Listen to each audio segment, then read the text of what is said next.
Maka kedua titik itu yang harus kita pahami benar-benar, bahwa di dalam diri kita ada dua unsur batin yang sangat dominan, ada dua unsur batin yang sangat aktif, ada dua unsur batin yang menjadi pokok dasar kehidupan manusia. Sehingga ketika kita lupa diri kita, pada hakikatnya kita itu lupa bahwasanya kita memiliki sifat akal dan kita memiliki sifat nafsu. Banyak orang kehilangan diri dikarenakan dia tidak mengerti fungsional daripada akal kita. Banyak orang kehilangan diri ketika dia tidak mengerti ataupun kehilangan sifat nafsu dalam diri kita. Maka dari itu ketika kita memahami dua titik, maka kita menjadikan kita harus paham, fokus kepada dua titik ini. Karena apa? Dua titik ini merupakan suatu modal yang besar bagi manusia untuk menjadikan dirinya insan-insan yang memiliki derajat yang tinggi di sisi Allah. Dengan dua titik ini manusia dilebihkan dari makhluk lainnya. Dengan dua titik ini manusia dimuliakan derajatnya di seluruh alam semesta ini. Bahkan seorang malaikat pun dia hanya diberi keduanya, namun dalam porsi yang tidak sama. Malaikat dilebihkan di dalam sifat ilmu di dalam akalnya, namun di dalam nafsunya malaikat dilemahkan karena harus tunduk patuh kepada Allah tanpa ada suatu penolakan. Namun berbeda dengan bangsa jin, Allah melebihkan di dalam mereka nafsunya dan melemahkan dalam sifat akalnya. Sehingga kebanyakan jin banyak bersifat pembangkang. Maka dari itu sangat beda sekali dengan keadaan diri manusia. Keduanya dijadikan sangat seimbang dan dilebihkan derajatnya. Nafsu dengan kehendaknya menjadikan manusia mampu untuk berkreativitas dengan akalnya, berkehendak menuruti segala keinginannya, menjadikan manusia mampu berbudi pekerti luhur, manusia mampu bercipta karsa, manusia mampu menciptakan teknologi tinggi dengan akalnya. Semua itu adalah percampuran antara kehendak dan ilmu. Semuanya itu bersatunya antara ilmu dan iradat. Mustahil seorang manusia mampu untuk menciptakan sesuatu hal yang baru, yang bersifat istimewa, tanpa adanya sifat ilmu dari akal kita. Dan tak akan mungkin akal itu akan mampu bergerak ketika tidak ada dorongan daripada keinginan atau kehendak nafsu kita. Maka dari itu ketika kita memahami sifat iradat dan sifat alim kita seyogyaknya untuk bersyukur kepada Allah. Maka ketika Allah menunjukkan sifat iradatnya kepada diri manusia, Allah mengatakan kun, idza arada syai'an ayyakula lahu kun fayakun.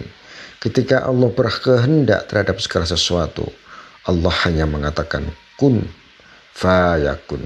Maka proses fayakun adalah kelangsungan daripada perjalanan ilmunya Allah. Maka disitulah ada ilmu, ada kehendak, ada kun, ada fayakun. Ada iradat, ada ilmu, semua bersatu menyatu, hanya proses yang berbeda. Kadang bisa diawali dari ilmu tanpa adanya kehendak.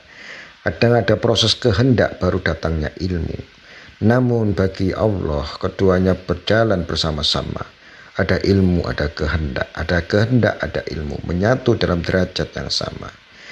Sangat berbeda dengan diri manusia. Manusia bisa memiliki kehendak, tetapi manusia bingung tidak memiliki ilmunya. Kadang manusia memiliki ilmu tetapi dia tidak memiliki suatu kehendak, jadilah apatis, menjadi pesimis. Ada kalanya orang manusia memiliki nafsu tapi tidak memiliki ilmu, jadilah anarkis. Maka dari itu dua hal sifat batin kita yang ada di dalam simbol dua titik di huruf ta ini adalah sangat penting. Ini yang menjadi seluk-beluk permasalahan hidup manusia. Bagaimana manusia bisa mengendalikan nafsunya? Bagaimana manusia bisa membangkitkan sifat rasional akalnya? Semua tergantung bagaimana kehendak dan pola pikir manusia. Maka inilah dua sifat batin manusia yang harus bisa saling berkolaborasi, tidak saling bertentangan, sehingga kedudukan di antaranya adalah suatu keseimbangan. Keseimbangan titik bisa dilihat dalam keseimbangan huruf tak sejajar, tidak ada yang dilebihkan ataupun tidak ada yang direndahkan. Semuanya sama-sama seimbang, sederajat. Maka dari itu, untuk mengetahui bagaimana proses pelaksanaan kita di dalam memahami huruf tak, kita harus bisa mengerti bagaimana sifat akal kita harus bisa seimbang dengan sifat nafsu kita. Bahkan keduanya harus berkolaborasi, bahkan keduanya harus saling menyatu, dukung-mendukung, tidak saling bertentangan. Di sisi lain kadang nafsu memberontak, nafsu berkeinginan kuat, namun akal tidak mampu mengendalikan, sehingga banyak orang yang berkeinginan tetapi nafsunya mengalahkan akalnya, sehingga akal tidak mampu berpikir logis dan rasional, sehingga timbullah kejadian orang-orang banyak lupa diri, orang kalap, orang arogan, orang anarkis, sehingga mereka tidak mampu berpikir tentang resiko, tidak mampu berpikir tentang strategi, tidak mampu berpikir tentang konseptual. Orang yang tidak mampu berpikir secara manajemen. Kekuatan diri nafsu memang sangat besar dan sangat kuat. Namun pengendali nafsu juga harus besar dan kuat. Itulah pentingnya sebuah ilmu untuk mengendalikan diri dan hawa nafsu. Namun ketika orang itu berilmu, ketika dia tidak memiliki nafsu, dia hanya diam, dia hanya asik dengan dirinya, dia tidak menjadikan dirinya lebih berperan penting di dalam kehidupannya. Dia mengerti, tetapi karena tidak ada dorongan nafsu, akhirnya dia hanya lemah, hanya bisa berpikir, namun tidak menghasilkan suatu hasil yang sangat manfaat bagi semua orang. Dia memiliki kemampuan kecerdasan, namun karena nafsunya enggan untuk mengajaknya dia berpikir, sehingga dia lebih banyak cenderung untuk diam dan apatis, ataupun dalam keadaan orang yang mempunyai pikiran tapi pikirannya tidak dimaksimalkan. Sehingga banyak ayat-ayat Quran dijelaskan oleh Allah, afala yatafakkarun, afala yatakilun. Maka dari itu, kunci daripada awal manusia untuk bisa memperbaiki dirinya dan berhubungan dengan urusan Allah, yaitu dengan banyak berpikir dan bertafakur. Inilah titik kunci kelebihan Allah di antara keduanya terhadap dua titik batin ini. Allah melebihkan akal manusia daripada nafsunya. Karena sifat alim merupakan sifat tertinggi di antara keduanya, berbeda dengan sifat nafsu. Bahkan sifat nafsu pun dimiliki oleh golongan hewan. Sifat nafsu dimiliki oleh golongan jin. Namun sifat akal diberikan kelebihan kepada diri manusia dan para malaikatnya.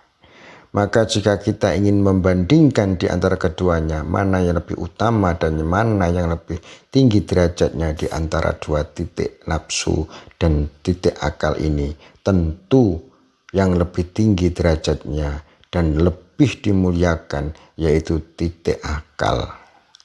Maka dengan akal orang menjadi orang berilmu, dengan akal orang menjadi alim, dengan akal orang menjadi berkreativitas, dengan akal orang menjadi berbudidaya luhur, dengan akal orang menjadi bisa menciptakan suatu teknologi tinggi untuk memenuhi kebutuhan hawa nafsunya. Segalanya dipermudah keinginan nafsu karena adanya sifat akal.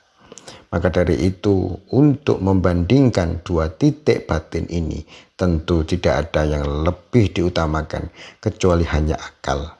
Maka dari itu, mari kita sama-sama berpikir bahwasanya sifat akal bagaimanapun dilebihkan Allah di antara keduanya dalam titik akal dan titik nafsu, menjadi simbol keberadaan tajalli sifat alim dan tajalli sifat iradat.